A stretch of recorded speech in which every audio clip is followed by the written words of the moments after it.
Olá, pessoal! Eu sou a professora Raquel, do canal Ensinando Ciências. Hoje vim novamente conversar com você sobre o nosso papo do sábado.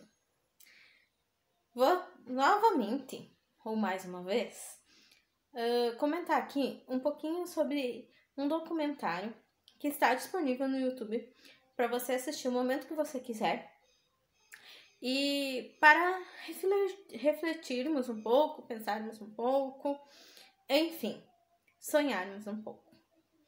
O nome do documentário é Educação.doc, né, minha filha? Em algum lugar aqui na Terra. Ele é composto de 5 episódios. São episódios curtos, mais ou menos 20 a 30 minutos cada episódio, mas são extremamente interessantes. Se você não tiver tempo de assistir todos os episódios, eu recomendaria 2 pelo menos. O episódio número 2 e o episódio número 4, que são extremamente importantes e eu acho reflexivos para a nossa profissão ou para o nosso contexto em sala de aula. O que esse documentário traz? Aquelas discussões sobre a nossa escola ou as nossas escolas e aquilo que nós sonhamos, queremos e desejamos. Talvez você possa me dizer, nossa, Raquel, mas isso não acontece no mundo real. Essas coisas não são possíveis na minha escola. Essas coisas não são possíveis na cidade onde eu atuo como professora ou professor. Mas eu acho que quando a gente vê essas coisas acontecendo, ou coisas boas acontecendo dentro do ambiente escolar e em outras escolas, a gente consegue perceber que talvez seja possível, talvez não seja fácil, mas é essencial primeiramente a gente sonhar com a possibilidade que isso possa acontecer. E depois, sempre, como eu comento, fazer um passo de cada vez. Né? As coisas não acontecem do dia para a noite. Você vai sair de uma escola do século XIX, que é o que nós temos hoje, e ir para uma escola do século XXI. Assim, papo, numa noite. Não, isso é um processo dinâmico. E num processo tem altos e baixos. Então vai ter momentos em que vai ter que se voltar para trás, recomeçar de novo. Mas que possamos sonhar com isso e pensar com isso. Então, algumas coisas que eu queria comentar. Primeiro, com relação à quantidade de alunos que estão na escola pública atualmente. E esse número tende a aumentar em função da pandemia. E a quantidade de pessoas, de população que nós temos no país. A olhos vistos, perceptível que a maioria das nossas crianças estão em escola pública. Mais ou menos um índice que tem, mais ou menos em torno de 80%. Então é lá, nessa escola pública, nesse espaço público, que vai acontecer esse processo de ensino-aprendizagem. Esse processo desse aluno tornar-se um sujeito, ou tornar-se um ser humano. E hoje, no país, foi resolvido, né, de uma maneira, não totalmente, mas em grande parte, o acesso à escola pública. Então, dificilmente você tem crianças que não consigam ter acesso à escola pública. Só que acesso ou estar lá na escola pública não significa que essa aprendizagem está ocorrendo de forma adequada e não significa que essa aprendizagem, essa construção de conhecimento é de qualidade. Significa apenas que essas crianças estão indo para o ambiente escolar e estão se fazendo presentes lá. Se nós pegarmos índices no Brasil, a taxa de sobrevivência, que a gente chamaria, e que alguns estudiosos e pedagogos comentam, é de 50%. O que significa isso? Que 50% dos alunos que entram lá na educação básica não finalizam o ensino médio. Então, significa que se eu tiver lá na educação básica uma turma que tem 10 alunos, 5 vão terminar o ensino médio.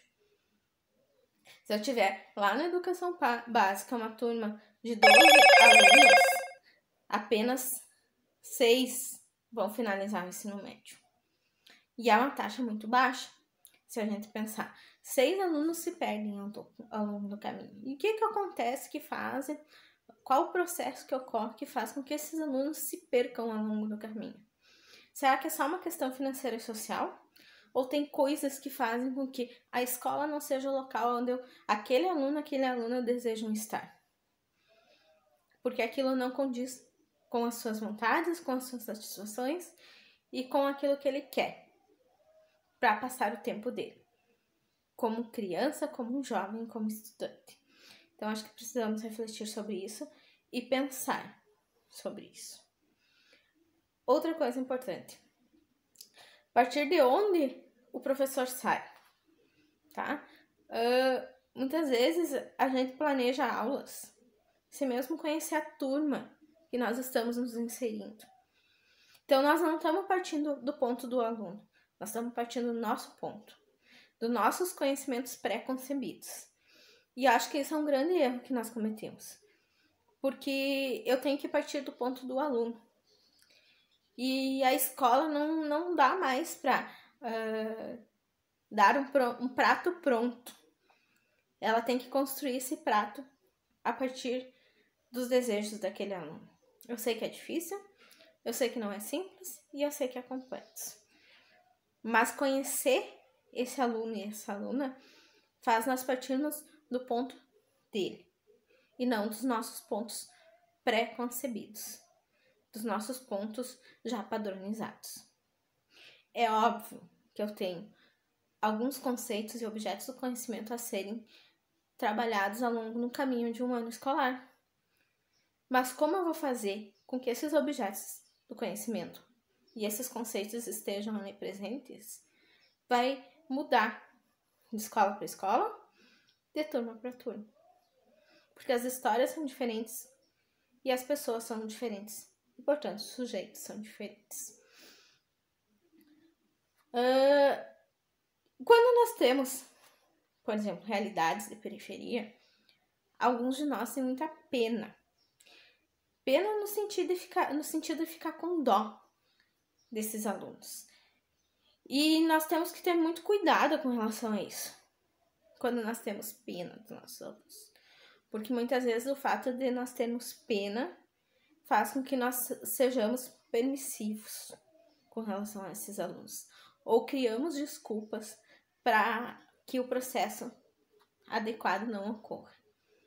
Então, sim, é necessário compreender a realidade daquele aluno, partir do ponto dele, mas não com pena, que pode diretamente estar ligada à permissividade, e sim com entender, observar e partir do ponto dele. E fazer esse transcorrer de caminho, que esse transcorrer de caminho ocorra da maneira que você achar mais adequada, a partir daquele sujeito que está ali. Vamos lembrar que o conhecimento que nós temos hoje, eu, você, cada um de nós, foi porque alguém parou para nos ensinar em algum momento. A gente não cria as coisas do nada, a gente cria as coisas a partir de coisas que nós já vimos, já lemos, já aprendemos. E alguém teve muita paciência em nos ensinar as primeiras palavras, os primeiros números. E é necessário nós também termos essa paciência com todos nossos alunos e alunas. Porque o conhecimento não está pronto, não está numa caixinha que a gente consegue colocar. Ele é construído ao longo do caminho. E talvez nós consigamos, nós possamos, nós desejamos, e eu digo eu também, desejo poder ensinar meus alunos e alunas ou compartilhar com eles novas formas de ver o mundo. E não aquela forma que está ali, muitas vezes posta, em que a única possibilidade é morrer aos 18 anos e fazer parte ou constituir parte de algo que não é legal na nossa sociedade. Porque muitas vezes os heróis dos nossos alunos estão lá na comunidade e querem que eles sejam iguais a eles. Então, nós podemos enfrentar isso de frente, cara a cara. E é necessário que nós consigamos, de alguma maneira, também ser os heróis que eles queiram ser. E não só aquele indivíduo que tá lá. Que pode dar possibilidade de algo financeiro a eles momentaneamente, mas com certeza vai dar a eles uma vida muito curta. E eu quero que os meus alunos cheguem aos 100 anos e não morram aos 18.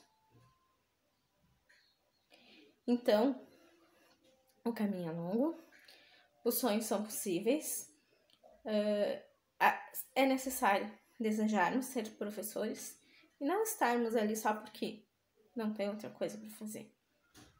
Esse desejo é, antes de tudo, a prioridade para estarmos ali naquele ambiente ou naquela escola. Não podemos ser diretores só para fugir da sala de aula. Não podemos desejar ser gestores para fugir da sala de aula. Porque muitas vezes alguns professores passam a ser diretores, depois vice-diretores, depois coordenadores e ficam o resto da vida sem mais pisar dentro da sala de aula. É necessário voltar para a sala de aula. Se você tem desejo de ser gestor ou direção, ter um cargo de direção, que bom. Mas uma hora, volte para a sala de aula. Porque quanto mais longe você vai ficando, mais distante você vai ficando para compreender aquilo que está acontecendo dentro da sala de aula. E compreender a sala de aula, para compreender a sala de aula é necessário estar imerso, submerso dentro da sala de aula. Porque só assim é possível compreender todos os contextos, todas as complexidades. E nós estamos num mundo extremamente complexo. O professor não tem mais que repetir fórmulas prontas. Ele, a partir de agora, deve tentar fazer compreender o mundo. E isso é muito difícil. Porque esse nosso mundo é extremamente complexo. E com variações muito grandes. E com variações de aprendizagem, com variações de conhecimento. Mas acho que um pouquinho, cada um de nós consegue fazer com que o outro sujeito compreenda melhor o mundo onde ele está.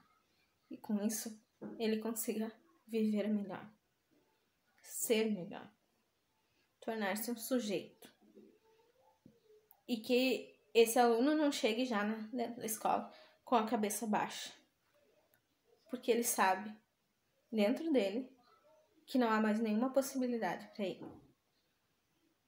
Que ele consiga erguer a cabeça e olhar ao longe. E ver que muitas vezes pode ser difícil, mas existem outras possibilidades. Que a autoestima dele tá lá nos pés. Mas você, como professor e ser humano, poderá fazer com que a autoestima dele saia dos pés e chegue num lugar mais alto. Precisamos adaptar aquilo que fazemos em sala de aula para o contexto da vida daquelas pessoas que estão ali. Eu preciso ensinar ciências para o contexto que está ali. Ensinar matemática para o contexto que está ali. Ensinar geografia para o contexto que está ali. E interligar as coisas e sair dessa caixinha. E, antes de tudo, pensarmos qual que é a essência da escola. Qual que é a função primordial da escola. Por que você está lá todos os dias? Porque seu aluno está lá todos os dias. Já ia esquecendo. Lembre-se de se inscrever no canal, curtir, comentar, compartilhar. E se você quiser essa camiseta aqui, cada inscrito no canal, no final do mês, concorre ao sorteio de uma camiseta. Bora lá! Valeu!